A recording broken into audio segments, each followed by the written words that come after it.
Vivimos tiempos de profundos cuestionamientos a valores que creíamos instalados definitivamente en el haber de la sociedad argentina.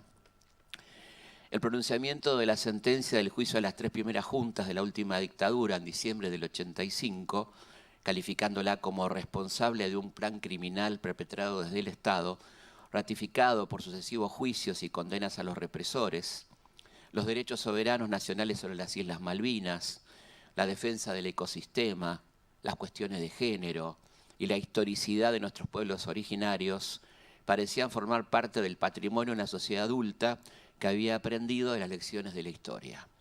Pero desde el regreso del neoliberalismo al poder en 2015 se puso en marcha una campaña mediática que se sostuvo en el tiempo y recibió últimamente la invalorable aporte de los neofascistas autodenominados libertarios.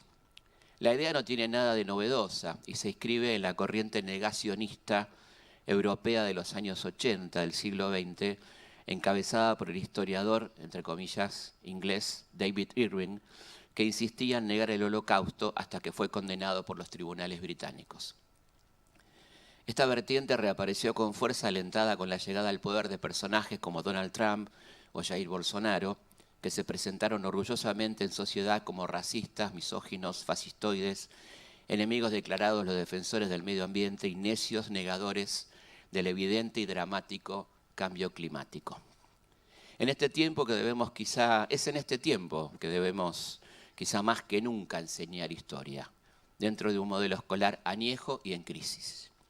La crisis del modelo escolar es de vieja data, pero hoy en día se presentan con signos inequívocos. La segmentación social dentro del sistema educativo, particularmente en las grandes áreas urbanas, es impresionante. La escuela pública hoy alberga fundamentalmente a los estratos sociales más bajos de los sectores populares y a un porcentaje de la clase media empobrecida. Por lo tanto, los diagnósticos sobre el sistema educativo deben hacerse teniendo en cuenta esa fragmentación que determina la calidad del sistema educativo según el estrato social al que se pertenece. No hay una educación y no hay una escuela sobre la cual teorizar. Pero sí podemos decir que el modelo educativo vigente, con su forma expositiva, que brinda un exclusivo protagonismo al docente como portador del conocimiento y al alumno como receptor pasivo, atrasa muchas décadas. La escuela hace mucho que ha dejado de ser la fuente única del conocimiento para el alumno, que tiene a su alcance diversas fuentes de información sobre cada una de las materias dictadas en el sistema formal, particularmente las del área de ciencias sociales, programas de TV, productos especiales de YouTube, podcasts y últimamente TikTok compiten deslealmente, entre comillas, con la exposición docente. Lo primero que deberíamos tener en cuenta es que el acto educativo es dialéctico, que sin el ida y vuelta necesario a la elaboración de conceptos propios por parte del alumno, que es nuestro principal objetivo, se hace imposible, más allá de las evaluaciones y expresiones efímeras que no reflejan un real conocimiento del tema. Acá los invito a recordar nuestra época de estudiantes, ¿no? Lo que nos pasaba en la mayoría de los casos cuando terminábamos de dar un examen con el contenido estudiado para el mismo. Creo que debemos incorporar a nuestra clase todos esos elementos de los que los alumnos disponen y sobre todo escuchar sus inquietudes sobre los temas a desarrollar. Ante todo, en nuestra disciplina, cuando hablamos de historia argentina, tenemos que dejar en claro que aquellos hechos y procesos que a nuestros alumnos les parecerían lejanos y ajenos ocurrieron en este espacio y no en una galaxia muy, muy lejana.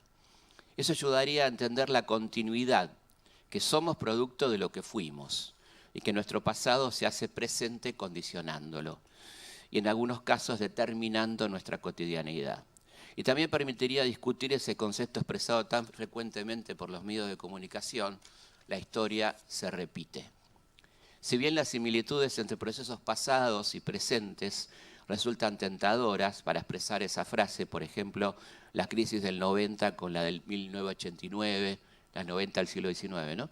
Con la de 1989 o 2001, es importante argumentar que la historia nunca se repite, sino que en realidad continúa y que la persistencia de ciertas causas estructurales determinan efectos similares en distintos momentos. Pero no es una repetición, es una continuidad que hace necesaria su detección, lo que permitirá además hablar en clase de los problemas estructurales de la Argentina. En mi caso he combinado mi labor docente con la divulgación de la historia a través de diferentes medios como libros, radio, televisión, podcast y redes. Esta inquietud surgió por padecer como alumno secundario y terciario un relato confuso, equívoco y a veces falso de la historia, y como docente me negué a transmitir a mis alumnos esa visión del pasado. No podía contarles necedades como la que encierra frases como Balboa descubrió el Océano Pacífico o Cabeza de Vaca descubrió las cataratas del Iguazú, para no abundar con el célebre e imaginario acto que inmortalizará a don Cristóbal Colón. ¿Qué pasaba con los miles de originarios que habitaban al borde de aquel océano y de las bellas cataratas antes de la llegada de estos descubridores? Es decir, los que habitaban cerca del Pacífico no lo habían visto nunca, los guaraníes que vivían en las cataratas nunca las habían visto las cataratas, ¿no? Este acento puesto de manera para nada inocente da por cierto que las cosas en América cobraban real existencia con la mirada de un europeo, fundador y nombrador de todo lo que quisiera sobre los nombres preexistentes. El discurso se fue modernizando y se adoptaron otros modos más sutiles de escamotear la realidad. Así se habla de expansión europea, como si fuese un fenómeno tan natural como la expansión del universo. Encuentro de culturas, como la idea de un simposio entre conquistados y conquistadores, o a lo sumo choque de culturas, asimilando algo tan complejo a un accidente automovilístico. Lo cierto es que ninguno de esos eufemismos logra tapar uno de los mayores genocidios y etnocidios de la historia universal, solo comparable al que por esos mismos tiempos comenzaban a aplicar en África aquellos nacientes estados europeos que en el periodo que va desde el siglo XV a fines del XVIII concretarían la consolidación del capitalismo, algo que hubiera sido imposible sin la explotación intensiva y salvaje de las colonias de América, África y Asia. El gran historiador italiano Carlo Cipolla fija en más de 16.000 toneladas de plata el aporte americano a Europa durante los siglos XVI al XVII y otras 26.000 en el siglo XVIII, más de 30.000 toneladas. El notable historiador italiano agrega sin ningún eufemismo: el oro del que se apoderaron los conquistadores fue exclusivamente producto de robos, botines y saqueos. El inconveniente de toda actividad parasitaria es que no puede durar por siempre. Tarde o temprano, según la consistencia de los tesoros acumulados por las víctimas y la eficiencia de los depredadores, aquellas son despojadas de todos sus bienes y para los ladrones ya no queda nada que hacer.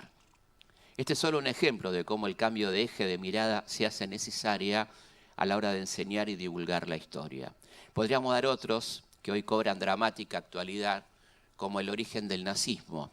Hasta el Papa Francisco dice que es necesario leer el libro Síndrome 1933 de Zygmunt Isberg, que aparte se los recomiendo, en este contexto mundial. Ese podría ser un excelente disparador para hablar de aquel proceso con nuestros alumnos y ver las similitudes y diferencias con el presente. ¿Y por qué el Papa dice que hay que leer este libro en este momento? No hay momento más hermoso en nuestra profesión que aquel en el que una alumna, un alumno, después de este trabajo conjunto que es la clase, elabora un concepto propio, que es la verdadera epifanía de la educación. Porque está claro que si somos buenos docentes, nuestra satisfacción por la labor cumplida no está en escuchar la repetición mecánica de lo dicho por nosotros en clase o lo que dice el libro. El otro elemento fundamental es la idea de la interdisciplina, lo que antes, de manera soberbia, se nombraba en los manuales de historia como ciencias auxiliares de la historia. La literatura, la geografía, la música, la economía, la sociología, el arte en todas sus manifestaciones son claves para enriquecer la comprensión de un proceso histórico y nos brindan en clase excelentes recursos para abordar los diversos temas a tratar. El cine, que a pesar de haber cumplido largamente los 100 años, su uso en las escuelas se inscribe en lo que llaman nuevas tecnologías, vieron que dicen nuevas tecnologías, el cine, es un excelente recurso didáctico, diría casi imprescindible, en la dinámica enseñanza-aprendizajes. Pero no solo para que seamos espectadores, sino como elemento de producción de material educativo. La mayoría de los alumnos y docentes disponen de dispositivos móviles, a veces demonizados, que son perfectamente aptos para estas realizaciones cinematográficas, históricas, que aumentarán el entusiasmo de los alumnos asumiendo un rol protagónico de la narrativa histórica. La temática bien puede ser la historia local, de su ciudad, pueblo o localidad, que seguramente no encontrarán en los manuales.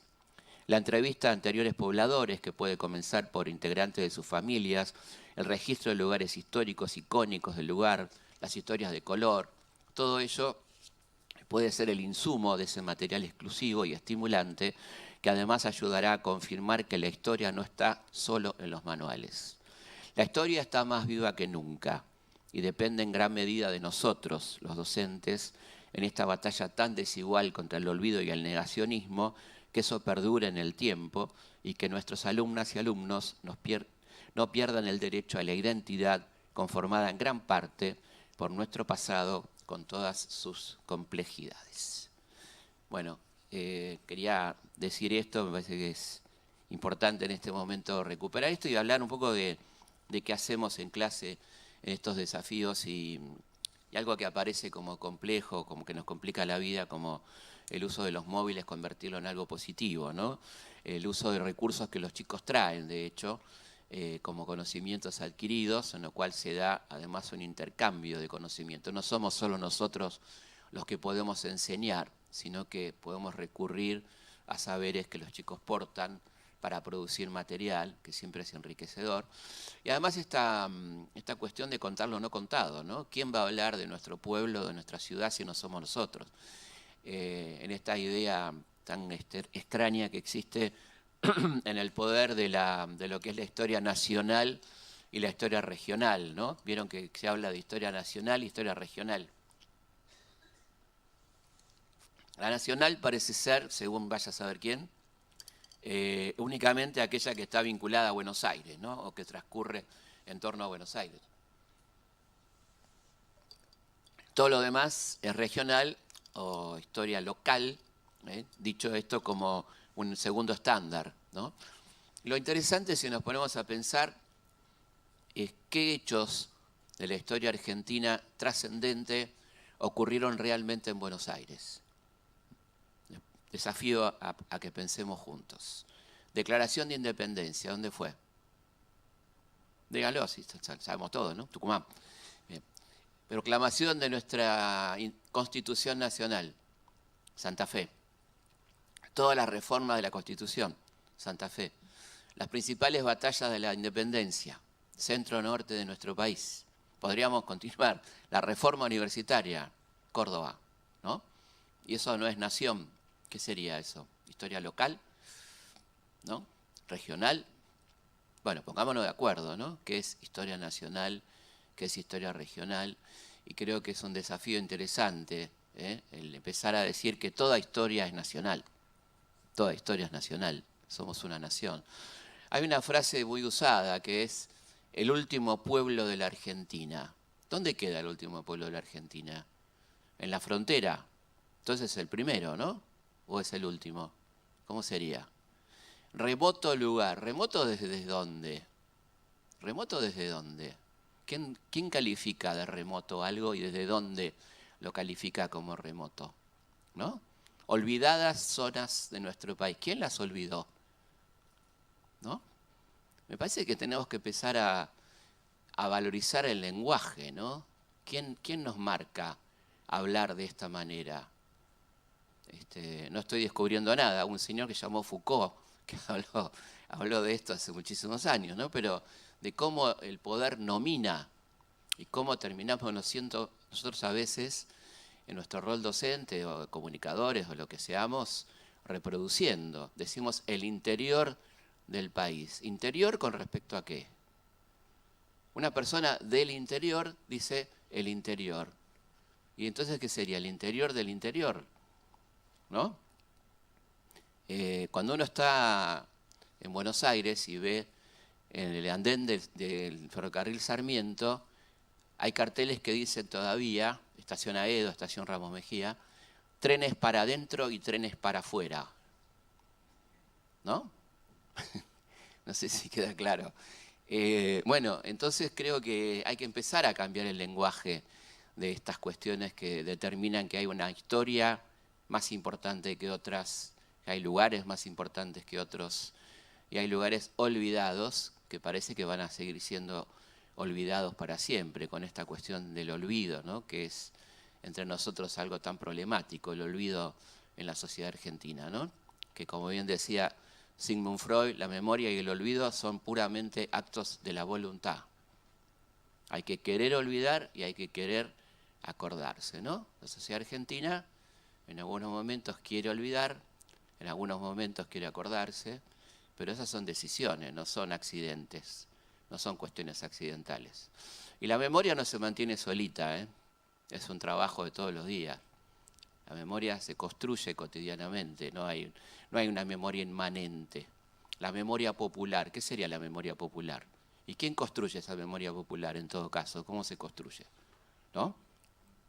Son preguntas que tiro que me parecen interesantes a la hora de pensar la historia, que como ustedes ven, está muy lejos de ser una ciencia muerta, es algo absolutamente dinámico, que va cambiando, ¿no? Esta idea de, pero ¿qué puede haber de nuevo en la historia? Que dicen algunos boludos, ¿no? Todo el tiempo hay cosas nuevas en la historia, todo el tiempo. La historia se renueva, si no, no tendría sentido. Todo el tiempo vamos pensando la historia de otra manera, van apareciendo gentes muy interesantes que hacen planteos históricos diferentes, los aportes de la sociología, los cambios en este mundo, ¿no? Vivimos en un mundo con cambios permanentes de todo tipo. Creo que, por lo tanto, estamos hablando de una disciplina completamente dinámica, que se renueva todo el tiempo y que nos lleva a no manejarnos con conceptos del siglo XIX. Estamos en el siglo XXI, ¿no? Y seguimos diciendo cosas que tienen que ver con el siglo XIX. Conceptos, por ejemplo, que pasan muy rápido y muy por alto, como por ejemplo, ¿cuánto duró la Guerra Civil Argentina? ¿Cuánto duró la Guerra Civil Argentina? De 1815 a 1880, 65 años de guerra civil. ¿Conocen algún país que haya tenido 65 años de guerra civil? La Argentina. No hay otro en el mundo que tenga 65 años de guerra civil. Bueno, estamos hablando de 70.000 muertos y más de 350 combates de la guerra civil. ¿Quién lo plantea de esta manera? ¿Por qué no se habla de esto, no? ¿Y qué significó para la historia argentina la guerra civil? ¿Y qué nos pasa cuando nos peleamos entre hermanos, no? Como bien advertía tempranamente en 1815 el querido Martín Miguel de Güemes cuando decía, por favor, no caigamos en la guerra civil, ¿no? Esto va a ser tremendo e interminable. Lo decía en el 15 cuando estaba empezando, ¿no?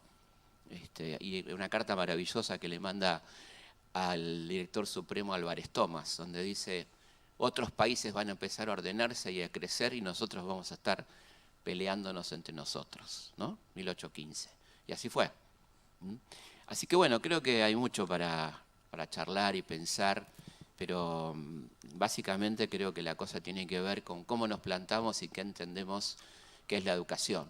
Una educación que, como claramente sabemos, está atravesando situaciones críticas, cambiantes, de ninguna manera terminales, para nada, se va renovando, y siempre teniendo en cuenta que es un proceso absolutamente dinámico y dialéctico, donde no somos para nada protagonistas, somos parte de ese proceso, ¿no? Los docentes. Hay preguntas, Felipe, bueno, del lado virtual. ¿Cómo no? Hay también un micrófono del lado presencial para los que tengan preguntas en lo presencial. No? Arrancamos con las virtuales. Yo voy con una de Mónica que dice, ¿qué lugar le das a la literatura para la construcción del relato histórico?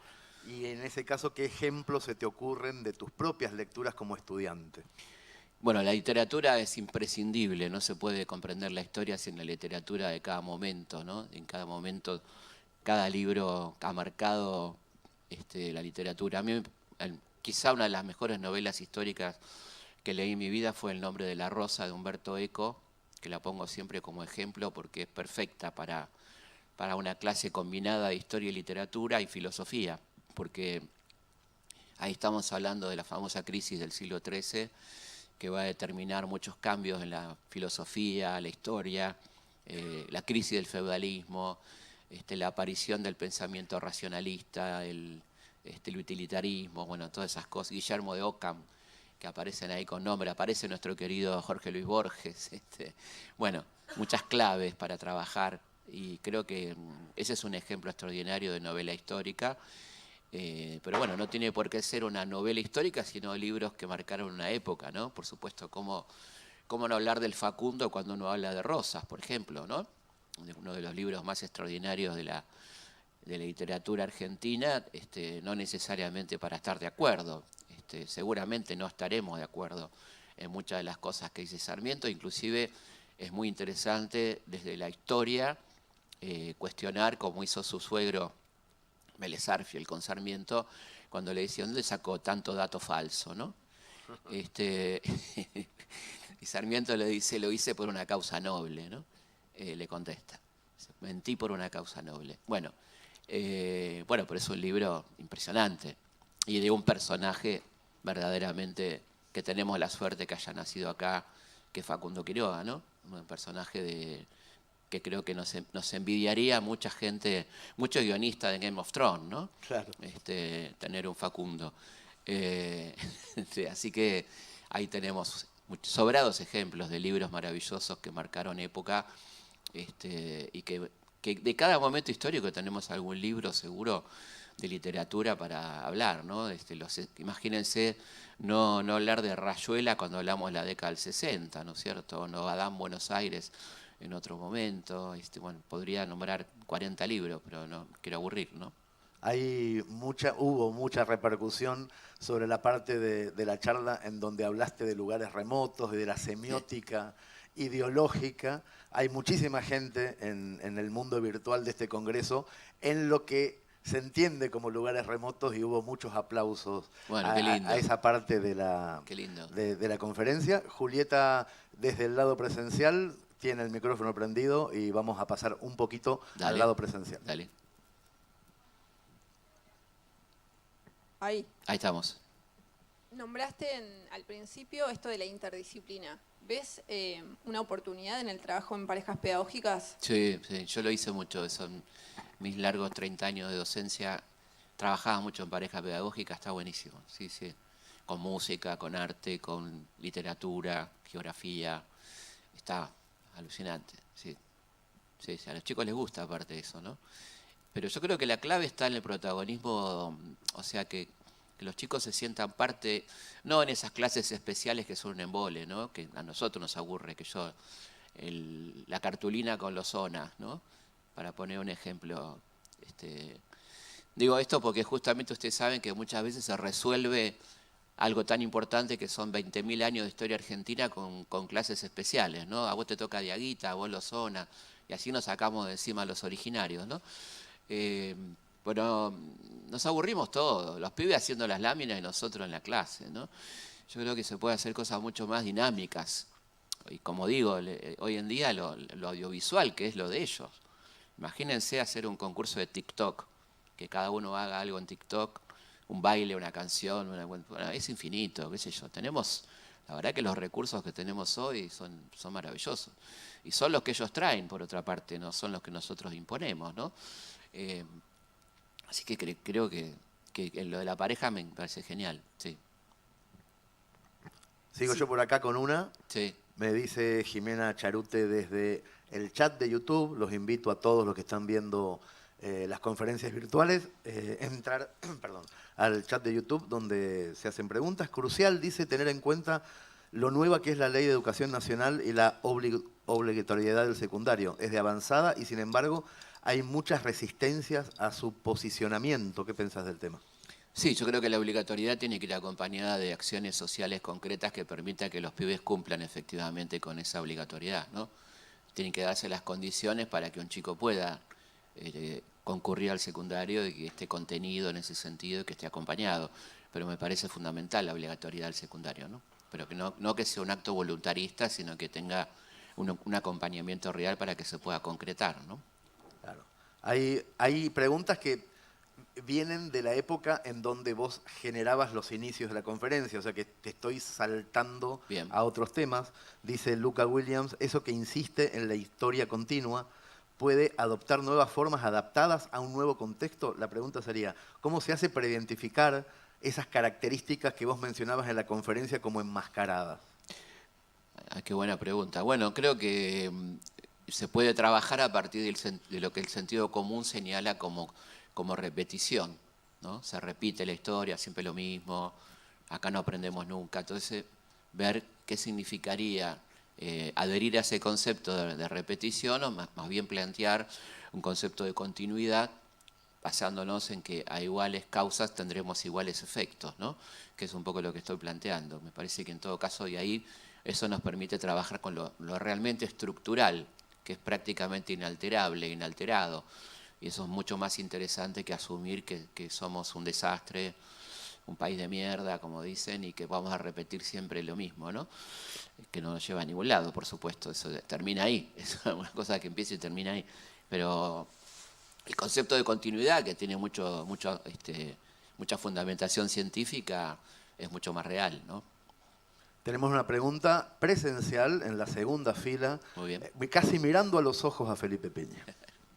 Mirando a los ojos. ¿Cómo Felipe, ¿Qué tal? ¿cómo estás? Me encantaría que nos brindaras tu apreciación de Martín Fierro y su contexto histórico.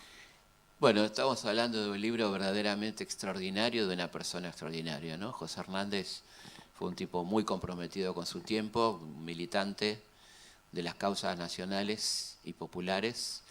Por ejemplo, se opuso tenazmente a la guerra del Paraguay, apoyó a los caudillos Peñalosa y Varela, lo cual le valió el exilio y que Sarmiento le ponga precio a su cabeza, ¿no? 6.000 pesos valía la cabeza de Hernández, bastante barata, por cierto. No era mucha plata, 6.000 pesos en aquel momento. Pero bueno, él termina de escribir el libro que comienza a escribir frente a la actual Casa de Gobierno, el Hotel Argentino, donde está Banco Nación hoy. Ahí empieza a escribir El Fierro y lo termina de escribir en Brasil, exiliado, ¿no? Hay dos partes, muy claramente, hablando puntualmente del contexto que vos preguntás. La primera parte es un libro de protestas, un libro contra el modelo sarmientino-mitrista, de fin del gaucho, de la persecución del gaucho, del alambrado, el gaucho transformado en peón, de mucha rebeldía y con elementos realmente extraordinarios, ¿no? De que la crisis de Fierro cuando decide ir a la toldería, ¿no? Donde renuncia a la civilización, la persecución de la justicia, la descripción de lo que era la vida en los fortines, ¿no? La corrupción de aquel modelo. Y luego la segunda parte, la vuelta de Fierro, es un poco más un Fierro que no le queda más remedio que adaptarse a la situación, ¿no? También Hernández se ha apaciguado, ya es un senador del Partido Autonomista, alcinista, y entonces plantea, hacete amigo del juez, ¿no? Estamos en otra situación, pero bueno, me parece que es un libro extraordinario y ustedes saben que es muy lindo recordar que el nombre Martín es un homenaje a Güemes. Él dice el más gaucho de los gauchos, ¿no? Por eso le pone Martín a Martín Fierro. Yo creo que Hernández es un tipo interesantísimo. Fue el primero que escribió sobre los derechos argentinos en Malvinas, ¿no? Un gran libro, un folleto en realidad, pero digo grande en cuanto a su contenido. El primer estudio sistemático de por qué Argentina tiene derechos sobre Malvinas lo escribió José Hernández, ¿no? Tenemos más preguntas, tanto virtuales como presenciales. Nos quedan unos 15 minutos. Acá María Victoria Bullati en lo virtual, en realidad es un aviso y me parece que está muy bien. Me dice, Hernán, avisa que para participar del chat hay que abrir el video desde la aplicación de YouTube. Es verdad, porque los que lo están viendo desde orsay.org no están viendo el chat, así que háganle clic a mirar desde YouTube y ahí tienen el chat para hacerles preguntas a Felipe y al resto de los disertantes. Muy Y bien. ahora vamos a pasar a planta baja, la parte presencial, porque hay una pregunta de una profesora o un profesor presencial. Buenas, Felipe. ¿Cómo estás? Hablaste al principio de negacionismo. Sí. ¿Qué nos falta en los diseños curriculares de la escuela para abordar mejor esto? Y que es un peligro, obviamente, como vos lo planteaste. Bueno, nos falta, en realidad, viste que nosotros en el aula tenemos cierto margen de libertad, ¿no? Podemos hablar de este tema, no están los programas de estudio planteados de esa manera. Yo creo que los programas de estudio habría que reformarlo fuertemente, ¿no? Y redistribuir en todo caso los espacios de tiempo que dedicamos a determinados temas, ¿no? No puede ser que los caldeos nos lleven 2 clases, qué sé yo, o los asirios, con todo respeto, ¿no? Pero digo, ¿qué nos importa a nosotros de la vida de los asirios, ¿no? O qué tanto para dedicarle tanto tiempo, cuando tenemos tantas cosas para hablar de nuestra historia tan rica y fantástica, ¿no?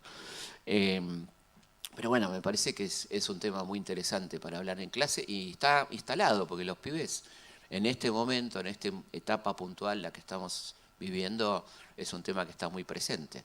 O sea que no lo tenemos por qué forzar, sino que es un debate válido, ¿no? ¿Qué significa negar? Que es interesante, pues ya negacionismo está bastante claro.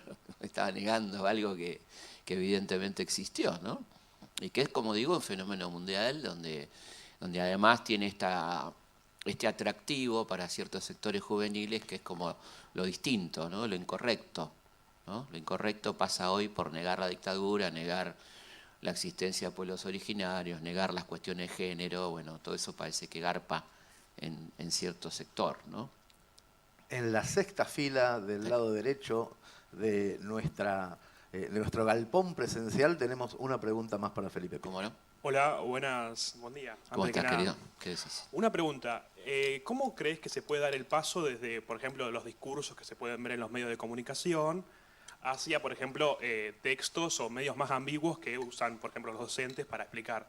¿Cómo puede ser el paso para el chico? Bueno, primero que está bueno que los chicos vean esos medios de comunicación, ponerlos en exposición, sea gráficos o audiovisuales, y ahí, en todo caso, debatir sobre lo que se está diciendo ahí, ¿no? Me parece que es lo primero que se puede hacer. No sé si entiendo bien la pregunta, si se trata de eso o vos decís hablar de textos que hablen sobre eso. No, hablo más que nada de cómo pueden pasar desde un discurso o desde una idea hacia el contenido más bien científico o más bien que puedan entender sin quedar en lo del discurso solamente, sino el paso. No, bueno, yo creo que eso es un análisis que se puede hacer en clase perfectamente, con los alumnos, ¿no? Lo dicho, lo denotado, tenés una linda clase de semiótica para hacer en clase, ¿no? Qué se dice, qué se oculta, qué se quiere decir. Lo gestual, son todas cosas que a los pibes les fascinan si vos lo haces bien, ¿no? Me acuerdo de Lie to Me, ¿no? La serie televisiva, qué sé yo. Lo gestual, lo no dicho, qué significa una mirada, un gesto, una carita, tocarse la cara cuando uno habla, a los discursos que a veces dicen muchísimo, ¿no? Cuando no dicen, por ejemplo, o cuando dicen, en ambos casos. Desde el lado... El laburo con el discurso Perdón, es interesantísimo, me parece que es muy interesante. Decía, perdón que te interrumpí, desde el lado virtual hay gente que notó que el inicio de la conferencia no fue nada ingenuo, que tiene que ver muchísimo con la actualidad política, o sea que saliste con los tapones de punta bien, hablando de lo que hay que hablar, pero desde un lugar muy marcado. Y esta es mía, esta pregunta puntual, es ¿cómo funcionaría históricamente lo que está pasando hoy si lo contáramos dentro de 150 años? Bueno, esperemos que tenga un final feliz primero, ¿no? Sí, pero más allá de la esperanza, quiero decir. Pero no, digo, lo que está pasando bueno, es yo la creo irrupción que de nuevos modelos políticos. a mí me parece que siempre hay que dar cuenta del presente, porque cuando hablamos de historia también hablamos del presente, porque entendemos el presente como condicionado y determinado por el pasado. Así que seguramente dentro, no sé qué sería, primero hay que ver si está el mundo en 150 años, yo lo dudo mucho, como vamos, digamos, pero bueno, creo que se hablaría si lo correcto sería que tomemos distintas fuentes para ver realmente qué pasó en finales de 2023, ¿no es cierto? Dice Miriam Elizabeth Fernández, trabajé el año pasado con pareja pedagógica y fue una experiencia hermosa, en referencia a una de las preguntas presenciales, que produjo una dinámica muy activa en participación en el aula. Estas ya son casi reflexiones sobre preguntas ya dadas. Y María del Rosario Palude Núñez dice, ¿cómo se puede tratar en clase los cuestionamientos actuales sobre terrorismo de Estado o de guerra sin ser acusados de una educación tendenciosa? Es una pregunta muy actual esta. A mí me parece que una cosa que no se está diciendo y que es muy importante para aportar al debate es que se pone de un lado a la represión y del otro lado a la guerrilla, cuando en realidad fue mucho más compleja la represión de la dictadura militar, que tuvo casi un 40% de desaparecidos que eran trabajadores, que no pertenecían a la guerrilla, por ejemplo, ¿no? Y eso el otro día en el debate vicepresidencial quedó, o se habla de Videla o se habla de los montoneros, y eso no es de ninguna manera lo que pasó durante la dictadura, ¿no? Por ejemplo, digo, doy un caso para complejizar, que siempre resulta interesante, porque un poco la teoría de los dos demonios plantea esa cuestión de que hubo por un lado la guerrilla y por otro lado los represores, igualmente malos ambos, ¿no? Pero la realidad expresada en el juicio a las juntas, el informe de la CONADEP y todos los documentos que tenemos realmente históricos, habla de que la mayoría de los desaparecidos no eran guerrilleros, ¿no? Es un dato muy interesante. Esto no disculpa a nadie ni perdona, quiero decir, si no caemos en una dinámica de la guerra, cuando mucha gente desaparecida nunca en su vida tomó un arma, ¿no? Y otros sí, otros fueron guerrilleros, fueron secuestrados en esas condiciones, lo cual por supuesto no justifica nada de lo que les pasó, tendrían que haber sido en todo caso juzgados por la ley. Pero bueno, esta es una manera de debatir. Primero poner realmente los elementos de análisis histórico serios sobre la mesa. Cuando hablamos de la represión de la dictadura no estamos hablando de dos bandos que se enfrentaron y nada más. Hubo mucho desaparecido que tenía que ver con actividad gremial, gremial fabril, gremial estudiantil, gremial barrial, que no estaban en los movimientos armados, por ejemplo, ¿no? O no tenían vinculación directa con los movimientos armados, por ejemplo. Bueno, y la noche de los lápices Claro. como ejemplo más claro o posiblemente más perverso de, Sí. de esa diferenciación. Uh-huh. Hay Sí. una pregunta de la columna izquierda, no, del medio, de Julieta, presencial, adelante. Dale.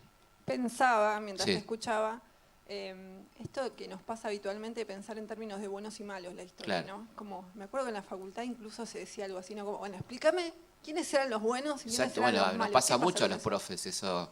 ¿Quién era el bueno al final? Y al final, ¿Rosas era bueno o era malo, no?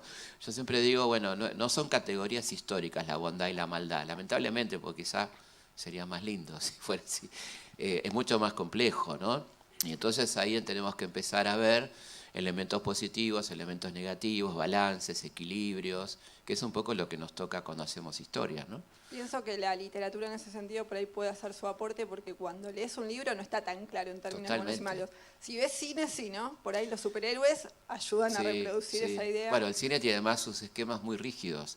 Hay narrativas cinematográficas que son rígidas y que las ves, ahora que estamos trabajando en las pelis que estamos haciendo con Hernán, la final de Mundo de Capablanca y Alequine, ahí cuando vemos muchas pelis te das cuenta que el esquema del cine es bastante rígido, no tenés mucho movimiento en cuanto a la narrativa, ¿no? En la novela, en cambio, La en la novela novela sí, literaria tenés claro. millones de La posibilidades novela sos libre. de ser ambiguo, Total. de mezclar un poco. Lo El que cine quieras. es más complicado porque te da 1 hora y media Claro. y vos estás sentado frente a una pantalla y tenés que entender rápidamente. Total. Pero de todas formas, a los efectos de la pregunta de Julieta, también la literatura abre, también lo hablábamos con Tamara, abre esa posibilidad de hacer un poco más complejo, más ambiguo y al mismo tiempo generar mayor curiosidad en el alumno. Sí, aparte, bueno, eso es lo que tiene de fantástico para comprender un periodo. Sobre la dictadura hay excelentes libros, ¿no? Por ejemplo, tirar algún ejemplo que después de las ponencias vamos a dejar colgado en Orsayo RG Sí. todos los enlaces a ideas que cada ponente Ahí ha podemos dejado. hacer un listadito, yo ahora no sé tantos, pero sé que me acuerdo de Los Pichiciegos, hay bueno, un montón de libros en torno a aquel momento, libros que fueron prohibidos, bueno, que hoy nos llama la atención, por ejemplo, los libros infantiles que fueron prohibidos durante la dictadura, lo de Elsa Bornerman, ¿no? Claro. Un elefante con una trompa enorme, bueno, cosas que vos decís, ¿cómo puede ser, no? Bueno, y ahí vas entendiendo cómo fue la dinámica de la censura. Versos enteros de Rafael Acarrá. Felipe. Claro, Rafael Acarrá, Cacho Castaña, ¿no? Canciones de Cacho Castaña. O sea, la idea para mí, que era muy genial, porque yo nunca subestimo a los censores, que fueron muy inteligentes, Claro. era que vos no tuvieras idea qué podían prohibir. Estaba todo prohibido.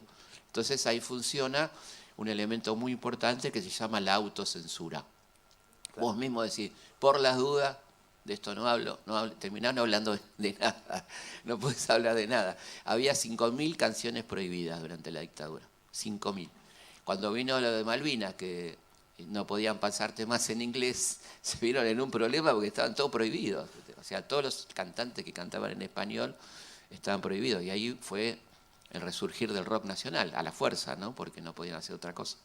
Tenemos una pregunta más del lado izquierdo, columna 7, adelante. ¿Qué tal, Felipe? ¿Cómo te va? Sin querer ponerte en un compromiso, quizás preguntarte una reflexión respecto a, en la actualidad, ¿quiénes son para vos los representantes de la reproducción del discurso dominante?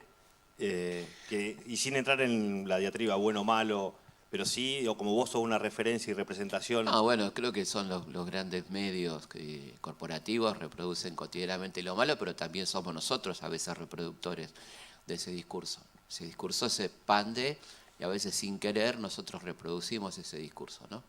Que no es solamente un discurso político concreto, sino que es un discurso de género, es un discurso discriminador, en distintas formas.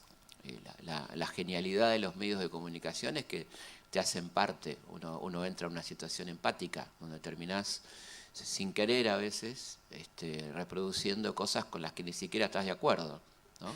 Casi automáticamente. Entonces, por eso los medios son tan poderosos, ¿no? ¿Quiénes son? No hace falta que lo diga, más o menos lo sabemos, qué sé yo, son muchos, ¿no? O sea, no es uno, no está la maldad en un lugar. Pero yo creo que la media tiene un discurso más o menos homogéneo a nivel global, ¿no? Que va dirigido a una persona de determinada etnia, de determinada condición, un discurso muy amplio, aparentemente, bien pensante en algunas cosas, pero que tiene un objetivo muy concreto de dominación, ¿no? Si no hay más preguntas abajo, no me están haciendo señas de que haya más preguntas. Arriba siguen habiendo preguntas. Arriba, en la parte virtual, no terminan nunca las preguntas. Bueno, genial. Pero sí, tenemos una pregunta más abajo, así que vamos primero con los presenciales. Sí. Por ejemplo, con respecto a la literatura, tenemos Operación Masacre de Rodolfo Walsh, que ahí se pudo sumar lo que son los datos analíticos, de hecho documentación que sirvió para algo tan importante como prueba, como documentos de la dictadura, y también poder sumarle esa parte ficticia o de relato o narración que hizo que sea una obra tan rica, y desde ahí también se puede conocer la historia y también esto de escuché que la literatura podía ser ambigua. Digo, también si uno puede profundizar en la pregunta de los autores, quién escribe, y poder indagar sobre ese autor en esos recorridos o conocer el autor, que solemos hacerlo y está en el diseño, también se puede rastrear el posicionamiento o conocer la historia, depende de quién la cuente. Claro. ¿No? Esto también como para tener en cuenta cuando tenemos una obra, presentamos un libro, digo, una selección también, ¿no? Sí, claro, vos cuando decís vamos a leer Facundo de Sarmiento, vas a tener que decir quién es Sarmiento, ¿no? Y por qué escribe ese libro, por ejemplo. En el caso de Walsh, sí, y hay otro cuento que es extraordinario, que es Esa mujer, ¿no? Que es el cuento donde él narra la entrevista con Morikene, que fue el que secuestró el cadáver de Evita, que es un cuento extraordinario, y me parece que es muy lindo trabajar ahí con los chicos el tema de la investigación, porque la historia de Operación Masacre surge accidentalmente, que ahí tenés algo tremendamente cinematográfico, ¿no? Cuando el tipo jugando al ajedrez se escucha, hay un fusilado que vive. Es súper cinematográfico y súper interesante contarle a los chicos cómo se hizo ese libro, ¿no? Cuánto tuvo que ver Enriqueta Muñiz, que fue la que investigó. Así que siempre está buenísimo, muy bien lo que decís de cómo se escribió esa novela, en qué contexto, por qué, para dar testimonio, en este caso un libro completamente testimonial, con algo de ficción, pero muy testimonial, ¿no? Hay algo muy alucinante que está pasando en la parte virtual. Les cuento a ustedes a los que estamos acá en Mercedes, cada vez que vos decís, por ejemplo, hubo censura de libros infantiles, listado completo de los cuentos, del sabor, de esto, de lo otro. Increíble. O sea, hay una comunidad enorme que no solamente está escuchando las conferencias, sino que está aportando datos virtuales alucinantes. Y ya para cerrar, porque estamos en tiempo de cierre, te voy a presionar con una idea final que tiene que ver, porque la virtualidad medio que lo está encarando desde el lado político todo el tiempo. O sea, estamos en épocas eleccionarias, Estamos en el medio de unas elecciones además que tienen componentes nuevos, peligrosos para muchos, y la gente está muy preguntándote cosas por ese lado. O sea, nosotros estamos haciendo conferencias que no van para ese lado, pero me parece que es imposible cerrar sin hacer ciertas referencias. Pero yo lo quiero llevar para el lado educativo. Se entiende, no sé si es verdad o no, que hay muchos jóvenes participando casi por primera vez de elecciones políticas que empiezan a tener preferencias que ciertas personas entendemos que son extrañas, raras, un poco oscuras.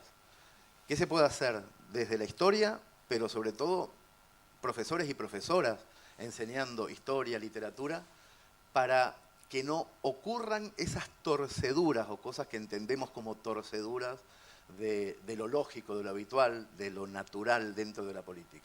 Creo que hablando de historia, ¿no? Digamos, hablando, por ejemplo, de Alberdi, que fue una persona que supuestamente ellos reivindican y que ni siquiera conocen, me parece, ¿no? Que fue un tipo verdaderamente extraordinario, un defensor de la educación popular, el padre de nuestra Constitución, un tipo que promovía un modelo dinámico de país, de industria, de crecimiento, de un país igualitario, ¿no? Particularmente la última etapa de Alberdi es muy interesante. Recordarles que Roca, que parece ser que es su ídolo preferido, fue el gran impulsor de la educación pública, ¿no? La ley 1420 se sanciona durante el gobierno de Roca. Bueno, cosas que aparentemente no conocen, darles a conocer, ponerlos en crisis en ese sentido, ¿no? En crisis es una palabra hermosa, no tiene nada de malo. De ahí viene crítica, ¿no? Ver qué realmente, por qué suponen que la historia va en un sentido y en todo caso que lo justifiquen, ¿no? ¿Por qué están de acuerdo con ciertos discursos pro dictadura, qué reivindican de ciertos personajes? Bueno, hablar de ese lado, ¿no? Ver cuáles son los fundamentos y darle nuestros fundamentos, creo yo, basados en la historia, ¿no? Que podría ser de una gran ayuda, me parece a mí. Amigos, amigas, Felipe Piña. Muchas gracias, un placer. Gracias Felipe. Te están aplaudiendo desde lo virtual, te están aplaudiendo también desde Mercedes, muchas gracias. Provincia de Buenos Aires. Esto es Mercedes, provincia de Buenos Aires, nuestra ciudad natal. Con mi amigo Chiri caminamos estas calles durante toda la adolescencia y soñamos con ser escritores, guionistas. Acá nació Orsay como un concepto. El trabajo tiene que ser divertido y hacernos felices. Muchos años después, Orsay propuso una fábrica de ideas en el corazón de Mercedes. A 5 cuadras de mi casa, a 6 cuadras de la casa de Chiri. Una fábrica de ideas. Nuestro último sueño es crear allí la primera universidad de narrativa en español. Este primer congreso 8x1000 entre escritores y profesores es la piedra fundacional de ese sueño. Bienvenidos y bienvenidas a nuestra casa. Bienvenidos a Mercedes.